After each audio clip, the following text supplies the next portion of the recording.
Olá, bom dia. Está no ar o programa Espírita Nova Era, uma realização da AME, Aliança Municipal Espírita de Divinópolis, coprodução do CEP, Centro de Estudos e Pesquisas Espíritas. A mensagem consoladora da doutrina espírita aqui na sua TV Candidez. Recebendo hoje no estúdio nosso amigo Vicente Cardoso, que é presidente do CEP, Centro de Estudos e Pesquisas Espíritas, também trabalhador na seara espírita, divulgador da doutrina espírita, palestrante, amigo de muitos anos, um trabalhador dedicado ao movimento espírita. Bem-vindo, Vicente. Um bom dia a você. Obrigado, Eurípides. Bom dia para todos os nossos telespectadores da TV Candidez. Para mim é um prazer muito grande, é uma alegria muito grande estarmos de volta aos estudos da TV Candidez para mais um programa. Muito bem. Nós iremos conversar hoje sobre as três revelações. Um tema de extrema importância sobre as revelações que surgiram ao longo da história para que nós possamos conversar nesta manhã. Isso. Vicente, a humanidade recebeu três revelações divinas. Quais são elas? Olha, nós podemos dizer que a humanidade recebeu várias revelações, mas houveram três grandes revelações que marcou a história da humanidade. Dentre essas três revelações, uma delas, nós podemos dizer que foi Moisés. Sim. Foi através de Moisés em que a humanidade teve o seu primeiro contato ostensivo com as revelações das leis divinas. Embora Moisés foi uma criatura voltada para as leis, naquela época de Moisés, ele havia elaborado também a chamada lei disciplinar, que era uma lei voltada para os princípios cívicos de todos os judeus daquele tempo. Essas leis, elas resumem em 63 artigos diferentes, das quais ele vai colocar uma série de princípios de higiene, de saúde, enfim, ele fazem leis que regulam desde os hábitos comuns das pessoas até as proibições. Com isso, Moisés recebe também os 10 mandamentos, que são leis divinas, são leis que vêm por parte de Deus através de toda uma espiritualidade muito bem organizada, que através de um processo de inspiração vai ali inspirar Moisés a todo um procedimento, ligando o Torá, que é justamente o princípio dessas leis disciplinares, das quais resumido em 5 livros essenciais, e depois ele recebe no Monte Sinai as leis chamadas leis divinas, que são 10 mandamentos oriundo da espiritualidade. Sim. Então, essas 10 leis são leis divinas. Essas leis, elas são imutáveis, são leis que vêm por parte de Deus, mas as leis disciplinares, ela vem através de princípios das quais Moisés achou de bom grado elaborar essas leis para disciplinar um povo rebelde, um povo preguiçoso, sem princípio de higiene, de saúde, um povo turbulento. Então, o mosaísmo de Moisés, que é justamente esse Torá, quer dizer, ele fala de um Deus vingativo, um Deus guerreiro, um Deus bravo, um Deus violento.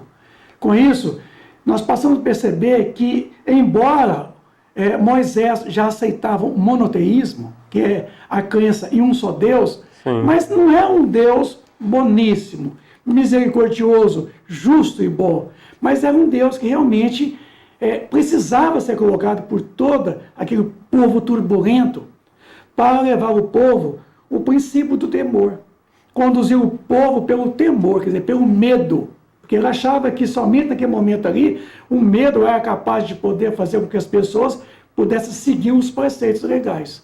Então, Moisés foi um.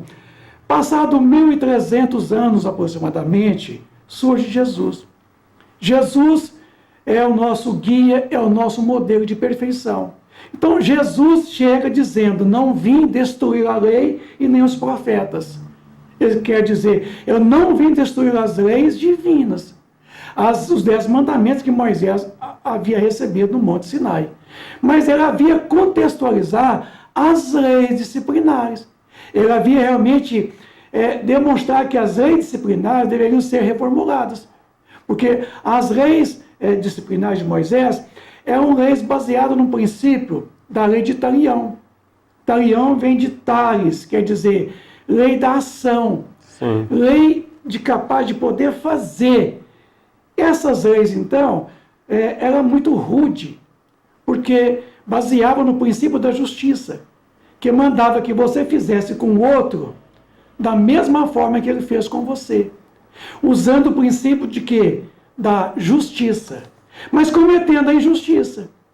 Então, com isso, Moisés precisou, então, tomar do Código de Hammurabi essa lei de Talião, que é essa lei que dizia olho por olho, dente por dente. Que se alguém lhe ofendesse, que você fosse lá e ofendesse também essa mesma pessoa com a mesma intensidade. Então fica estranho, né? Uma lei mandar você fazer com o outro todo o mal que ele fez. Justamente era para poder impressionar, para atemorizar, para mostrar para o outro de que tudo que ele fizesse ao outro recairia sobre ele mesmo. A lei de Tales, quer dizer, ele sofreria a mesma pena, ele sofreria as mesmas consequências que levaria o outro a sofrer. Então, era o princípio da justiça, porque a justiça, Eurípides, implica respeito ao direito dos outros. Como não havia respeito ao direito dos outros, é uma verdadeira turbulência naquele momento ali, Jesus então Moisés usou do princípio da justiça, sim, mostrando que nós não deveríamos realmente fazer o outro o que nós não gostaríamos que o outro fizesse a nós. Porque nós realmente deveríamos sofrer as mesmas consequências das nossas atitudes. Então, passou quase 2000 anos, o que aconteceu? Uma terceira revelação. Uma revelação não personalizada em nenhum indivíduo, enquanto as duas primeiras, Moisés e Jesus, eram personalizadas, personificadas em Moisés e em Jesus. A terceira não está personificada em nenhum indivíduo, porque o Espiritismo, através da doutrina espírita, é tudo aquilo que é o mundo dos espíritos. É um produto dado de ensinamento dos espíritos.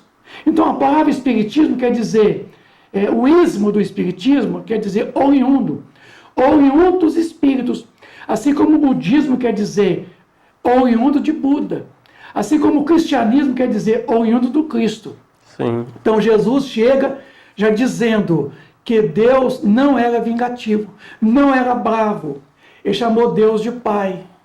Enquanto o judaísmo não entendia Deus como Pai, Jesus preconiza que Deus é misericordioso, Deus é justo, Deus é benevolente para com todas as suas criaturas.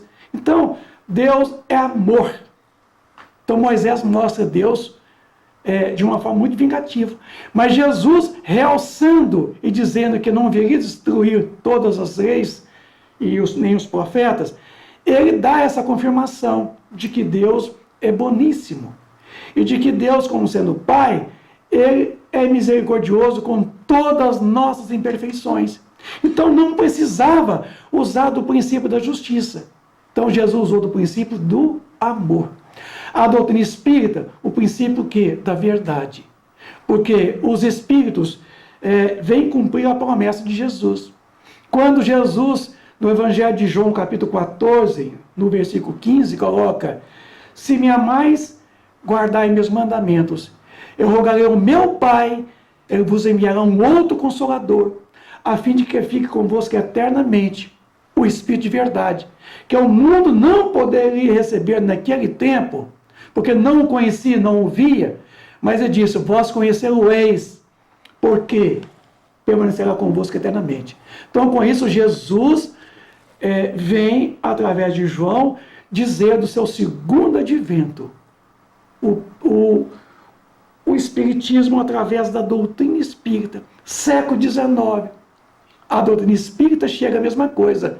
Não vim destruir a lei nem os profetas. Eu não vim destruir os ensinamentos do Cristo nem de Moisés. Eu vim realmente consolidar, eu vim realçar, eu vim demonstrar por meio de provas palpáveis essas mesmas leis.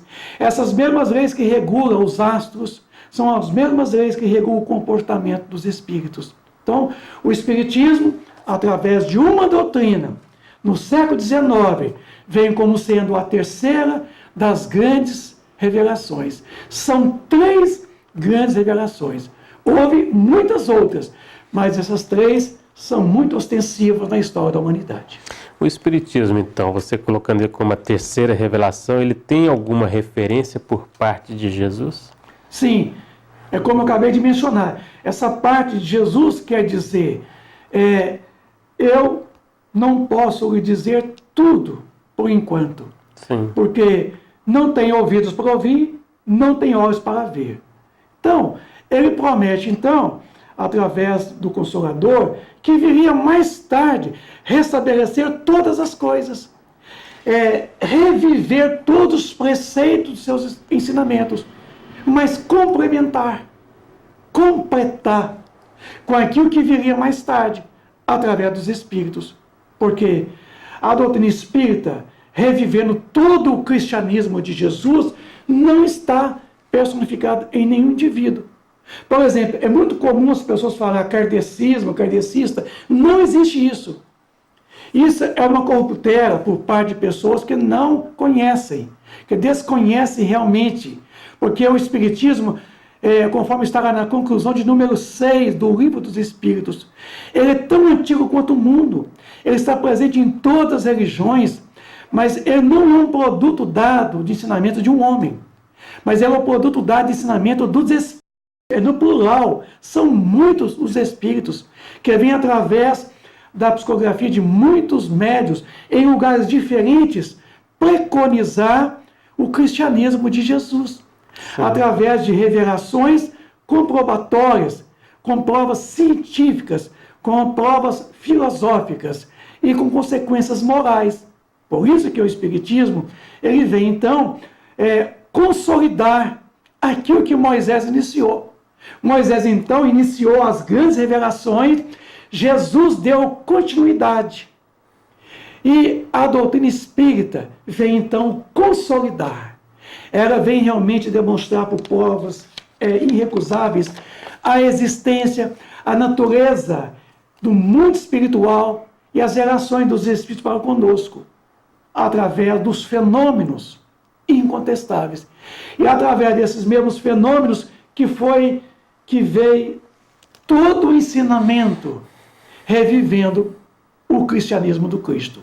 Então, a doutrina espírita é considerado a revivescência do cristianismo puro, nascido na Palestina de 2000 anos atrás.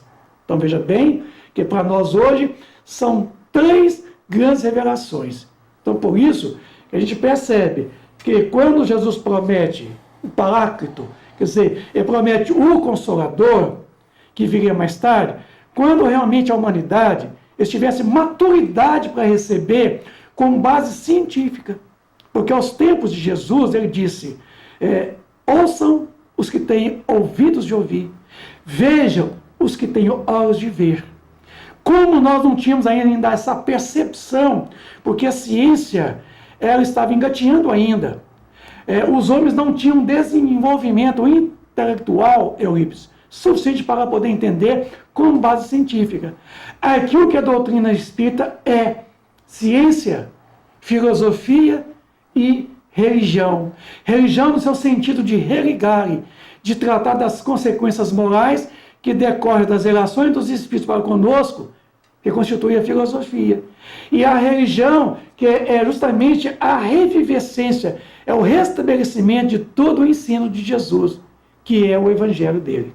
Então, com isso, a doutrina espírita, então, tem essa preocupação e essa promessa, então, ela é cumprida a partir do século XIX, com o estabelecimento de toda a codificação espírita kardeciana, resumida em 5 obras essenciais, que mais tarde veio ser complementada por tantas obras subsidiárias que nós temos hoje em nossas mãos.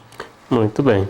Para você que sintonizou agora na TV Candidez, estamos apresentando o programa Espírita Nova Era, que é uma realização da AME, Aliança Municipal Espírita de Divinópolis, com apoio coprodução do CEP, Centro de Estudos e Pesquisas Espíritas. A mensagem consoladora da doutrina espírita aqui na sua TV Candidez, levando a você a informação com o Evangelho de Jesus. Vicente, qual a relação do Espiritismo com as demais revelações? A revelação é tão profunda, porque a gente às vezes não entende a palavra revelação. A palavra revelação vem do latim revelare, quer dizer, tirar de sob o véu. Quer dizer, tirar aquilo que está tampando, fazer concebível, fazer conhecido, tomar consistência dentro do nosso cognitivo, esclarecer, tornar conhecido. Com isso, nós percebemos que os espíritos eles estiveram em todas as religiões do passado. O espiritismo está lá no velho judaísmo, em todos os preceitos de Moisés. Ele está em todo o cristianismo de Jesus. Sim. Isso. Então, o espiritismo está presente em todas essas três grandes revelações, mas também esteve presente em outras revelações que veio através de outros profetas que precedeu Jesus. Por exemplo, Abraão foi um grande profeta, porque Abraão ele constitui realmente a base, as raízes desse grande tronco, dessa grande árvore do conhecimento humano. Abraão, então, é considerado essa raiz profunda de todo esse profetismo que viria realmente a trazer essas grandes revelações. Abraão, então, torna-se aquele grande homem que abre os caminhos para que Moisés, quando ali recebe, lá no Egito, aquele povo turbulento que veio da Caldeia, da Assíria, da Mesopotâmia, quer dizer, veio da cidade de Ur, trazendo todo o politeísmo. Moisés recebe ali naquele momento ali, essas grandes revelações, e elabora todas as leis disciplinares, justamente para poder fazer com que o povo começasse a ter um contato com essas leis divinas, que são os 10 mandamentos. Por isso que o Espiritismo, ele nascedouro, quer dizer, ele tem surgimento lá no início de todas essas grandes revelações. Mas ele vem mesmo ser consolidado através desses preceitos doutrinários que nós temos hoje, que a doutrina espírita ainda é uma obra não acabada. É uma obra que está em todo um processo ainda, é uma teoria. Por isso que o Espiritismo ele tem raízes lá no Torá, quer dizer, nesses livros de Moisés, ele tem sua presença em todo o ensinamento de Jesus, porque Jesus, antes da sua vinda aqui, ele nos enviou os seus grandes prepostos, através desses grandes profetas, preparando o terreno, anunciando a sua vinda. Ele veio pessoalmente testemunhar, ele veio viver, ele veio demonstrar que as leis são tão reais quanto aquelas as quais nós conhecemos pela ciência de hoje. Por isso que o Espiritismo tem toda essa ligação, essa relação com as demais outras, seja filosofia, seja as ciências do passado, seja as religiões do presente. Então, todos esses conceitos filosóficos, científicos, religiosos, têm uma relação profunda com o Espiritismo. Porque o Espiritismo está presente em a natureza. Ele se repousa nas leis da própria natureza. Sim. Por isso que os Espíritos hoje, através da doutrina espírita, ele vem revelar essas leis de Deus, leis físicas, leis químicas, leis biológicas e mais, eu digo, Euripides, as leis morais.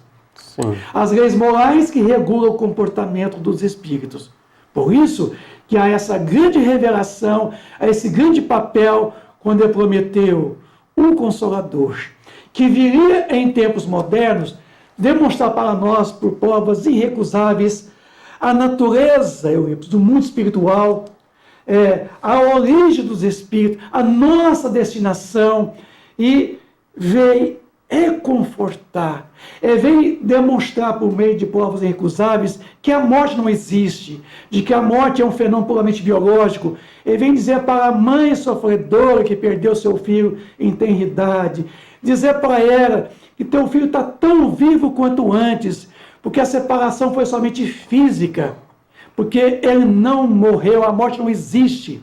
O que existe é uma disjunção puramente molecular. Então, com isso, o que acontece conosco, que a doutrina espírita demonstra através do fenômeno mediúnico, através da mediunidade, através da comunicação desses entes queridos, que vêm de forma ostensiva, relatar aos seus pais, reconfortando, consolando esses corações aflitos, quando um pai ou uma mãe perde seu filho em tenra idade. Então, a doutrina espírita, ela tem o seu papel de esclarecedora, de consoladora, mas, acima de tudo, de educadora.